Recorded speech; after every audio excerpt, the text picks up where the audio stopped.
एक डॉल, एक गुड्डा जिसे सब एक खिलौना समझते थे, लेकिन वो जिंदा कैसे हो गया, वो चलने कैसे लगा, आखिर लोग उससे डरने क्यों लगे। आज की वीडियो में इस मूवी की दोनों पार्ट कवर करेंगे, the boy part 1 and Brahms the boy part 2। आप देख रहे हैं movies in Hindi express. Movie की स्टार्टिंग में हम एक बहुत प्यारी लड़की को देखते हैं जिसका नाम ग्रेटा होता है। ग्रेटा अमेरिका से इंग्लैंड आई थी। यहाँ पर उसे एक बहुत ही अमीर परिवार के घर में केयर टेकर, देखभाल करने वाली की नौकरी मिली थी। यह परिवार काफी रईस था और एक बहुत बड़े पुराने बंगले में रहता था।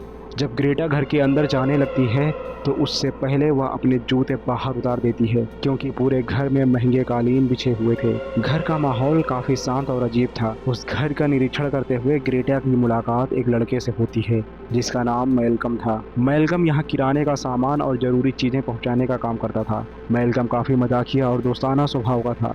इसके बाद ग्रेटा की मुलाकात घर के मालिक मिस्टर हीलशायर और उनकी पत्नी मिसेज हीलशायर से होती है। दोनों ग्रेटा का स्वागत करते हैं और बताते हैं कि उसका काम उनके बेटे का ख्याल रखना होगा।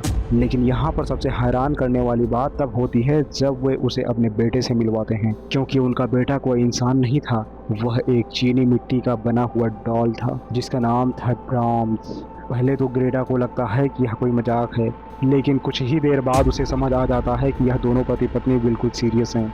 वह सचमुच उस गुड़िया को अपना बेटा मानते थे और उससे उसी तरह बात करते थे जैसे कि वह एक जिंदा इंसान हो। इसके बाद वे ग्रेटा को नियमों की एक लंबी सूची देते हैं, क्योंकि उनके अनुसार ब्राह्म्स को कुछ खास नियम पसंद थे। वो नवाब साहब थे। उसे सुबह समय पर जगाना होता था, उसके कपड़े बदलने होते थे, उसे जोर से म्यूजिक सुनाना होता था और बचा हुआ खाना कभी नहीं खाना होता था। ग्रेटा को यह सब बहुत अजीब लग रहा था, लेकिन नौकरी अच्छी थी इसलिए वह हाँ कर देती है। कुछ देर बाद मिस्टर और मिसेज हीलशायर यात्रा पर निकल जाते हैं और अब पूरे घर में सिर्फ ग्रेटा और वह डॉल रह जाता है। जैसे ही मिस्टर और मिसेज हीलशायर घर से चले जाते हैं, ग्रेटा पूरी तरह रिलैक्स हो जाती है। उसे लगता था कि यह सब सिर्फ एक अजीब परिवार की सनक है, इसलिए वह ब्राह्म्स के लिए बनाए गए किसी भी नियम को गंभीरता से बिल्कुल नहीं लेती। वह डॉल को उसकी जगह पर छोड़ देती है और अपने मन से घर में रहने लगती है। उसी दौरान वह फोन पर अपनी बहन से बात करती है। बातों बातों में उसकी बहन उसके पुराने बॉयफ्रेंड कोल का जिक्र करती है। यही हमें पता चलता है कि ग्रेटा अपने अतीत से भागकर यहाँ आई थी। कोल बहुत हिंसक और गुस्सैल इंसान था। वह अक्सर ग्रेटा को मारता पीटता था। इसी वजह से ग्रेटा उसे छोड़कर इंग्लैंड चली आई थी। स्टार्टिंग में सब कुछ नॉर्मल लगता है, लेकिन धीरे धीरे घर में अजीब घटनाएं होने लगती हैं। एक दिन ग्रेटा को महसूस होता है कि ब्राह्म्स अपनी जगह बदल रहा है। जब भी वह कमरे से बाहर जाती, वापस आने पर वह डॉल दूसरी जगह पर दिखाई देने लगती। पहले तो ग्रेटा इसे अपना भ्रम समझती है, लेकिन फिर घटनाएं बढ़ने लगती हैं। एक दिन मैल्कम घर आता है। बातों बातों में वह ग्रेटा को बताता है कि ब्राह्म्स नाम का असली लड़का 20 साल पहले आग लगने की घटना में मर गया था और उसी के बाद उसके माता पिता ने यह डॉल बनवाई थी। तभी से वे इस डॉल को अपना बेटा मानते हैं। यह कहानी सुनकर ग्रेटा को उन दोनों पर तरस आने लगता है। उधर ग्रेटा और मैल्कम की दोस्ती भी धीरे धीरे बढ़ने लगती है। मैल्कम उसे डेट पर चलने के लिए कहता है। ग्रेटा भी इसके लिए तैयार हो जाती है कि चलो चलते हैं, लेकिन डेट वाली रात कुछ अजीब हो जाता है। ग्रेटा नहाने जाती है और जब वह वापस लौटती है तो उसके कपड़े और गहने गायब होते हैं। वह पूरा कमरा खोज डालती है, लेकिन कुछ नहीं मिलता। अब उसे सचमुच लगने लगता है कि घर में कोनो और भी मौजूद है। उसी दौरान उसे घर में एक बंद कमरा दिखाई देता है। जिज्ञासा के कारण वह उसके अंदर चली जाती है, लेकिन अचानक बाहर से दरवाजा बंद हो जाता है। ग्रेटा अंदर ही फंस जाती है। वो हेल्प के लिए चिल्लाती है। उधर मैल्कम घर के बाहर पहुंच चुका था। वह लगातार डोरबेल बजाता है, लेकिन ग्रेटा बाहर नहीं आ पाती। काफ़ी देर इंतजार करने के बाद मैल्कम वापस चला जाता है। इधर ग्रेटा कमरे के अंदर फंसी रहती है। उसे वहां अंधेरे में किसी और की मौजूदगी का एहसास होता है। अचानक बिजली चली जाती है। ग्रेटा घबरा जाती है और बेहोश होकर गिर पड़ती है। अगली सुबह जब उसकी आंख खुलती है तो कमरे का दरवाज़ा खुला हुआ था। वह किसी तरह बाहर निकल आती है। अब वह पूरी तरह डर चुकी थी। उसे लगने लगा था कि इस घर में सचमुच कुछ तो है जो अलग है, जो बिल्कुल भी नॉर्मल नहीं है। वह तुरंत मैल्कम को फ़ोन करती है और पिछली वाली रात की सारी घटनाएं उसे बताती है। मैल्कम भी अब थोड़ा परेशान हो जाता है। फिर वह उसे एक और कहानी सुनाता है। वह बताता है कि वर्षों पहले ब्राह्म्स की एक छोटी दोस्त थी, लेकिन एक दिन वह लड़की रहस्यमय तरीके से गायब हो गई। कुछ समय बाद उसकी लाश जंगल में मिली थी। उस घटना के बाद पूरे गांव में ब्राह्म्स को लेकर अजीब अफवाहें फैल गई थी, लेकिन पुलिस कभी कुछ साबित नहीं कर पाई और फिर अचानक आग लगी जिसमें ब्राह्म्स के मरने की बात कही गई। यह सब सुनकर ग्रेटा को लगने लगता है कि शायद ब्राह्म्स की आत्मा अब भी इस घर में मौजूद है और शायद वही उससे संपर्क करने की कोशिश कर रही है। अगले दिन ग्रेटा एक ऐसी चीज देखती है जिससे उसका डर और बढ़ जाता है। जो जूते उसके आने वाले दिन गायब हो गए थे वो अब बिल्कुल तरीके से उसके कमरे के बाहर रखे हुए थे। इतना ही नहीं, ब्राह्म्स भी अब अपनी पुरानी जगह पर नहीं था, वह खुद ब खुद दूसरी जगह बैठा हुआ दिखाई देता है। उसके पास एक कागज रखा हुआ था जिसमें वही सारे नियम लिखे हुए थे जिनको ग्रेटा अब तक नज़रअंदाज कर रही थी। यह देखकर ग्रेटा के रोंगटे खड़े हो जाते हैं। अब उसे यकीन होने लगता है कि इस घर में कुछ तो जरूर है।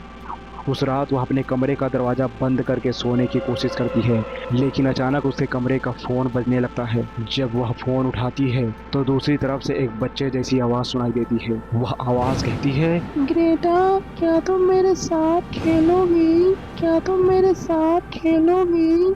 ग्रेटा डर जाती है लेकिन वह फ़ोन नहीं काटती। आवाज़ फिर कहती है कि अगर वह उसके साथ अच्छा व्यवहार करेगी तो वह भी अच्छा बच्चा बनेगा। अगली सुबह ग्रेटा अपने कमरे के बाहर रखी एक प्लेट देखती है, उसमें सैंडविच रखा हुआ था।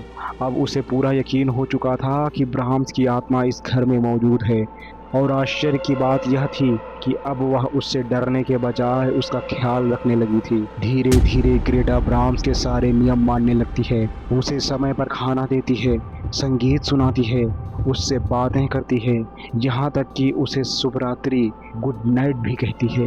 उधर दूसरी तरफ मिस्टर और मिसेज हिलशायर अपनी यात्रा पर थे, लेकिन वहीं एक बहुत दुखद घटना होती है।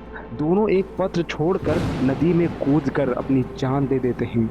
मरने से पहले उन्होंने एक चिट्ठी ग्रेटा के लिए छोड़ी थी और उस चिट्ठी में लिखा था कि अब ब्राह्म्स की जिम्मेदारी पूरी तरह ग्रेटा की है। कुछ दिनों बाद मेलकम वह चिट्ठी लेकर ग्रेटा के पास आता है, लेकिन ग्रेटा पहले जैसी नहीं रही थी। उसे सचमुच लगने लगा था कि ब्राह्म्स उससे प्यार करता है और वह उसे अकेला नहीं छोड़ सकती। इसी दौरान ग्रेटा अपने अतीत के बारे में मेलकम को बताती है। वह बताती है कि उसका बॉयफ्रेंड कोल उसे बहुत मारता था और उसी से बचने के लिए वह यहाँ भाग कर आई थी। मेलकम उसकी बात सुनता है और उसे दिलासा देता है, लेकिन खतरा अभी खत्म नहीं हुआ था, क्योंकि जिस इंसान से ग्रेटा भाग कर आई थी वह अब उसे ढूंढते हुए यहाँ पहुँच चुका था। एक दिन अचानक कोल उस घर में आ जाता है। वह ग्रेटा को ज़बरदस्ती अपने साथ वापस ले जाना चाहता था। ग्रेटा मना कर देती है और मन ही मन ब्राह्म्स से मदद मांगती है। उस रात घर के अंदर अजीब घटनाएं होने लगती हैं। कोल के कमरे में खून दिखाई देता है, खिड़कियों पर अजीब संदेश लिखे हुए थे और हर तरफ डरावना माहौल बन जाता है। कोल को लगता है कि यह सब ग्रेटा कर रही है। गुस्से में वह ब्राह्म्स की डॉल उठाता है और उसे तोड़ने की धमकी देता है। मेलकम उसे रोकने की कोशिश करता है कि उसको मत तोड़ना, लेकिन कोल नहीं मानता और आखिरकार वह ब्राह्म्स की डॉल को तोड़ देता है। जैसे ही ब्राह्म्स की गुड़िया टूटती है पूरे घर का माहौल बदल जाता है। दीवारों के अंदर से तेज आवाज़ें आने लगती हैं, लकड़ियां हिलने लगती हैं और अचानक घर के एक बड़े आईने के पीछे का हिस्सा टूट जाता है। तभी वहां से एक इंसान बाहर निकलता है।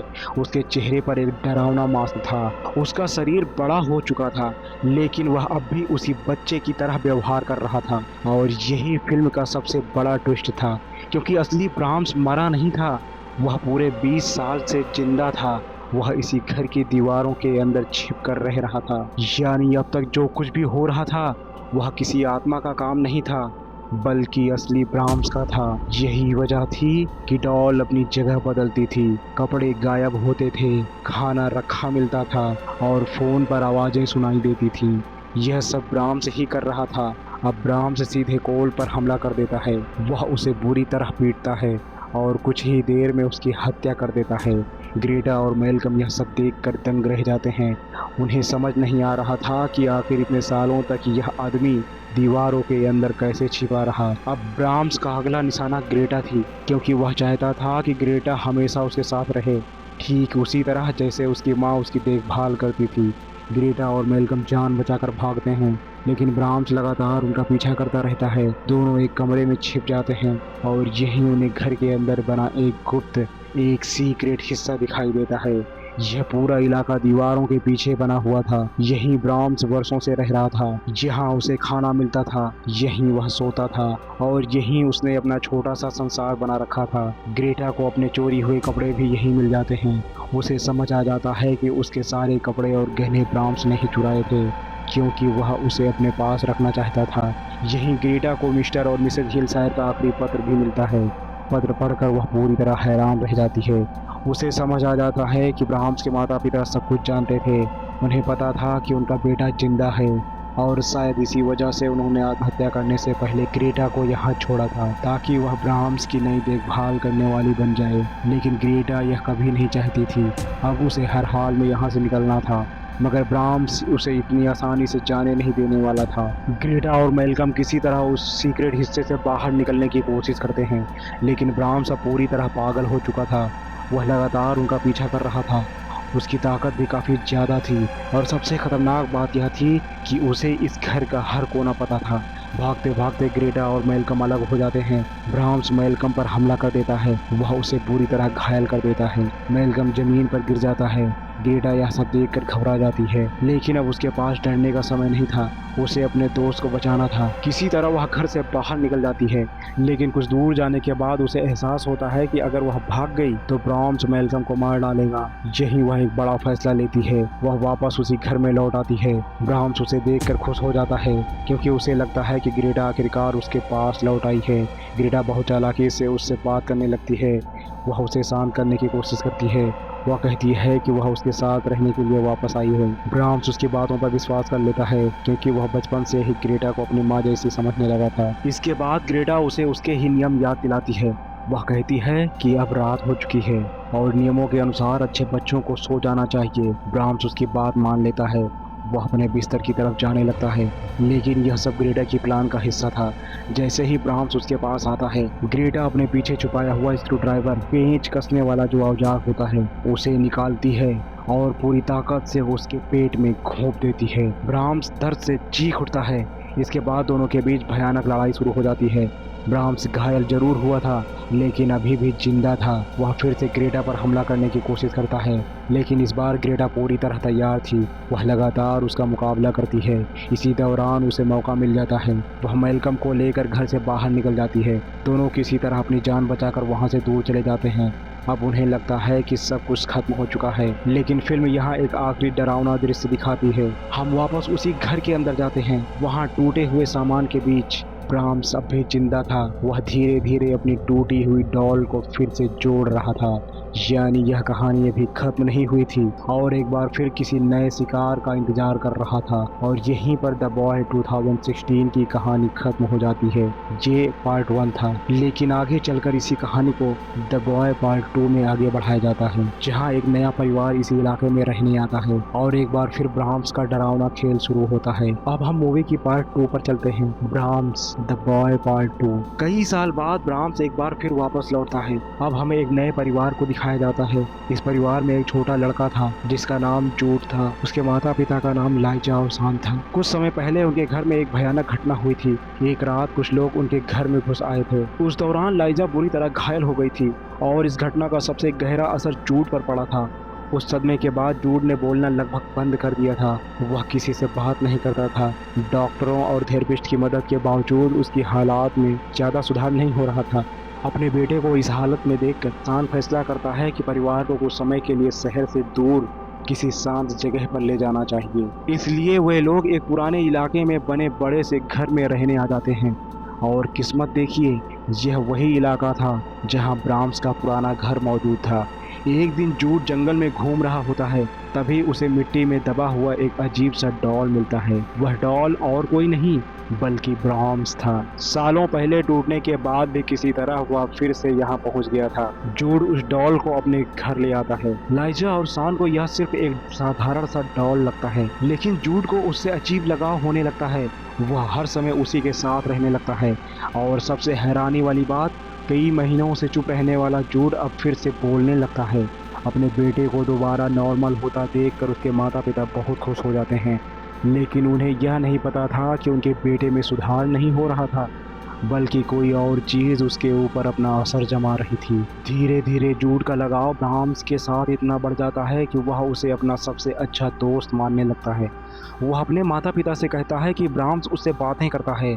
शुरुआत में लाइजा और शान को लगता है कि उनका बेटा सिर्फ कल्पना कर रहा है, लेकिन जल्द ही घर में अजीब घटनाएं होने लगती हैं। एक दिन जूड अपने माता पिता को एक कागज़ दिखाता है। जिसमें कई नियम लिखे हुए थे, बिल्कुल वैसे ही नियम जैसे कभी ब्राह्म्स के लिए हिलशायर परिवार ने बनाए थे।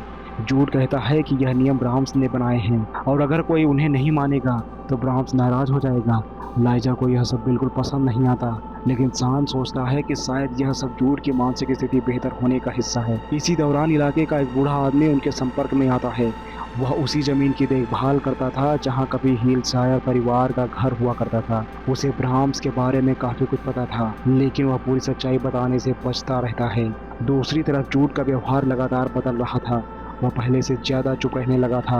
अब वह अक्सर अकेले बैठकर ब्राह्म्स से बातें करता था। एक दिन लाइजा को जूड की बनाई कुछ डरावनी ड्राइंग्स मिल जाती हैं। उन चित्रों में लोगों की मौत दिखाई गई थी। कुछ तस्वीरों में तो उसके अपने माता पिता भी मरे हुए दिखाए गए थे। लाइजा यह देखकर घबरा जाती है।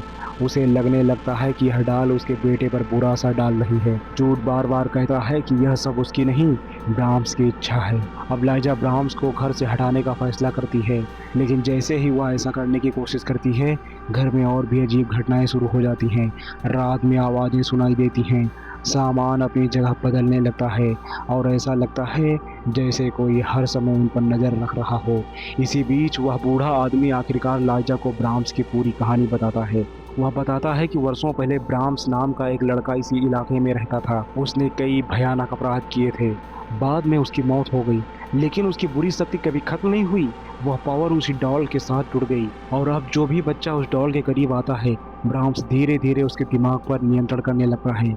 यह सुनकर लाइजा के पैरों तले जमीन खिसक जाती है, क्योंकि अब उसे समझ आ चुका था कि उसका बेटा खतरे में है और अगर उसने जल्दी कुछ नहीं किया तो वह अपने बेटे को हमेशा के लिए खो सकती है। अब लाइजा किसी भी कीमत पर अपने बेटे जूड को ब्राह्म्स से दूर करना चाहती थी, लेकिन यह इतना आसान नहीं था, क्योंकि अब जूड पूरी तरह ब्राह्म्स के प्रभाव में आ चुका था। वह अपनी माँ की बात सुनने के बजाय ब्राह्म्स की बात मानता था। उसे लगता था कि ब्राह्म्स उसका सबसे अच्छा दोस्त है। दूसरी तरफ सान अभी भी इन सब बातों पर पूरी तरह विश्वास नहीं कर रहा था। उसे लगता था कि लाइजा अपने पुराने सदमे की वजह से ज़रूरत से ज़्यादा डर रही है, लेकिन जल्द ही उसे भी सच्चाई का एहसास होने वाला था। एक दिन उनके घर कुछ मेहमान आते हैं। उनके साथ 2 छोटे बच्चे भी होते हैं। जूड उनके साथ खेल रहा था, लेकिन उनमें से एक बच्चा जूड का मजाक उड़ाने लगता है। वह उसे अजीब और पागल कहता है। यह बात सुनकर जूड बहुत परेशान हो जाता है और उसी समय एक भयानक हादसा हो जाता है। वह बच्चा अचानक घायल हो जाता है। उसके शरीर में एक नुकीली चीज घुस जाती है। पूरा माहौल अफरा तफरी में बदल जाता है। हालांकि यह साफ नहीं होता कि यह हादसा कैसे हुआ, लेकिन लाइजा को यकीन होने लगता है कि इसके पीछे ब्राह्म्स का हाथ है। अब वह इंटरनेट पर ब्राह्म्स और हिलशायर परिवार के बारे में जानकारी खोजने लगती है। उसे पुराने रिकॉर्ड्स और घटनाओं के बारे में पता चलता है। हर जगह मौत, रहस्य और ब्राह्म्स का नाम जुड़ा हुआ था। इसी दौरान लाइजा को पता चलता है कि जूड और ब्राह्म्स दोनों गायब हैं। वह घबरा जाती है। उधर वह बूढ़ा आदमी भी सामने आता है और आखिरकार सच बताता है कि उसने ही वर्षों पहले ब्राह्म्स की डाल को संभाल कर रखा था। वह हमेशा ब्राह्म्स की पावर के इफेक्ट में रहा था, यानी वह अनजाने में ब्राह्म्स की मदद करता रहा था। अब लाइजा समझ जाती है कि समय बहुत कम बचा है। अगर जूड पूरी तरह ब्राह्म्स के नियंत्रण में चला गया तो शायद वह कभी वापस नहीं आएगा। दूसरी तरफ सान को भी अब सच्चाई समझ आने लगती है। वह महसूस करता है कि जो कुछ हो रहा है वह नॉर्मल नहीं है। अब दोनों माता पिता अपने बेटे को बचाने के लिए निकल पड़ते हैं और उनकी तलाश उन्हें उसी पुराने हिलशायर हाउस तक ले जाती है, वही घर जहां से यह पूरा डरावना खेल शुरू हुआ था। लाइजा और सान पुराने हिलशायर हाउस पहुंच जाते हैं। वह घर अब पहले से भी ज्यादा खंडहर बन चुका था। चारों तरफ सन्नाटा था, टूटी हुई दीवारें, अंधेरे कमरे और हर कोने में एक अजीब डर छुपा हुआ था। यहीं उन्हें जूड दिखाई देती है। उसने ब्राह्म्स को अपने हाथों में पकड़ रखा था और ऐसा लग रहा था जैसे वह पूरी तरह उसके कंट्रोल में हो। लाइजा अपने बेटे को समझाने की कोशिश करती है। वह कहती है कि ब्राह्म्स उसका दोस्त नहीं है, लेकिन जूड उसकी कोई बात सुनने को तैयार नहीं था। उसे लगता है कि ब्राह्म्स ही उसका सच्चा परिवार है। तभी ब्राह्म्स की शक्ति और ज़्यादा एक्टिव हो जाती है। घर के अंदर अजीब घटनाएं शुरू हो जाती हैं। चीज़ें अपने आप हिलने लगती हैं और ऐसा लगता है जैसे पूरा घर जिंदा हो गया हो। अब लाइजा समझ जाती है कि ब्राह्म्स को खत्म किए बिना जूड को बचाना संभव नहीं है। वह मौका देखकर ब्राह्म्स की डाल को पकड़ लेती है और उसे नष्ट करने की कोशिश करती है। जूड उसे रोकने की कोशिश करता है, लेकिन आखिरकार लाइजा पूरी ताकत से डॉल को तोड़ देती है। डॉल टूटते ही जूड जैसे गहरी नींद से जाग जाता है। उसे एहसास होता है कि उसके साथ क्या हो रहा था। अब वह अपनी माँ के पास वापस आ जाता है। शान भी उनकी मदद करता है। तीनों किसी तरह उस खौफनाक घर से बाहर निकल जाते हैं। उन्हें लगता है कि अब सब कुछ खत्म हो चुका है। ब्राह्म्स की शक्ति भी खत्म हो गई है और उनका बेटा भी सुरक्षित है। कुछ समय बाद हम देखते हैं कि जूड फिर से सामान्य जिंदगी जी रहा है। वो अपने माता पिता के साथ खुश दिखाई देता है। ऐसा लगता है कि आखिरकार उनका पूरा समय खत्म हो गया। लेकिन मूवी यहाँ एक आखिरी ट्विस्ट देती है। हम देखते हैं कि ब्राह्म्स के डाल के कुछ टूटे हुए टुकड़े अब भी मौजूद हैं और ऐसा संकेत मिलता है कि उसकी बुरी शक्ति पूरी तरह खत्म नहीं हुई है। यानी ब्राह्म्स का आतंक शायद अभी भी कहीं ना कहीं जिंदा है। और इसी के साथ यह मूवी यहीं पर समाप्त हो जाती है। कभी कभी बुराई किसी इंसान के मर जाने से खत्म नहीं होती, वह एक शराब की तरह पीढ़ियों तक जिंदा रह सकती है। तो मिलते हैं कल शाम 7:30 बजे एक नई हॉरर मूवी के साथ। यह मूवी हमारे यूट्यूब, फेसबुक, इंस्टाग्राम, थ्रेड्स पर भी अवेलेबल है। आप इन्हें सब्सक्राइब और फॉलो करके रिश्ता मजबूत बना सकते हैं। Thank you so much.